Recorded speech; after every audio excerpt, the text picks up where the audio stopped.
నేను వాడే ఫోన్లు ఒకసారి చూడండి. నాకు పదే పదే ఫోన్లు మార్చడం కానీ వెహికల్స్ మార్చడం కానీ నాకు అసలు అలవాటు ఉండదు. అన్న ఫోన్ మార్చరంటే మీ దగ్గర ఉన్న ఫోన్ పగలదా? ఆహా, నా దగ్గర ఫోన్ పగిలిన దాఖలాలు సిన్స్ ఎన్ని సంవత్సరాలు బట్టి వాడుతున్నానో నా చేతిలో ఫోను పగిలిన దాఖలాలు ఒక్కటి కూడా లేవు. ఎందుకు ఫోను పగలదో చెప్పమంటారా? నేను ఫోన్ కొన్న వెంటనే మొట్టమొదటి చేసే పని ఏంటో తెలుసా? కవర్. ఒకసారి అందరూ నా వైపు చూడండి. ఈ ఫోను కొత్తదంటారా పాతదంటారా? కొత్త ఫోను, నిన్ననే షాప్ నుంచి తీసుకొచ్చిన ఫోన్ లాగా ఉంది. చూడండి తల్లి, ఈ ఫోను కొని దేవుని మహా గొప్ప కృపను బట్టి 4 సంవత్సరాలు అవుతుంది. 4 సంవత్సరాలు ఒక్క గీత లేదండి.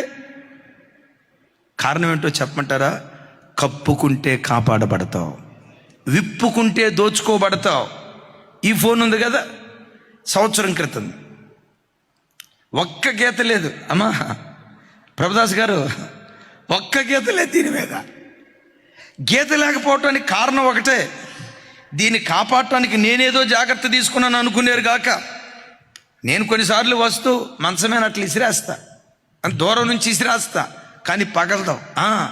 ఇంత జాగ్రత్తగా ఈ ఫోన్ ఉండటానికి కారణం ఏంటంటే కప్పబడింది ఇది. యవ్వన కుమార్తెలారా, శరీరాన్ని కప్పుకోవటం నేర్చుకోండి, దేహాన్ని కప్పుకోవటం నేర్చుకోండి. ఎదుటివాడి కళ్ళకు ఆకర్షణీయంగా కనపడాలని, ఎదుటివాడికి శోధన కారణంగా నీ వస్త్రధారణ ఉండకూడదని ప్రభు పేరిట మనవి చేస్తున్నాను. నేను క్రైస్తవులకు మాత్రమే ఈ మాట చెప్తున్నాను. బయట వాళ్ళు మీ ఇష్టం వచ్చినట్లుగా మీరు బ్రతకండి. ఇక్కడ వాక్యం అంటుంది, దోచుకొనబడినదానా. ఎందుకు ఈ కన్యక దోచుకోబడింది?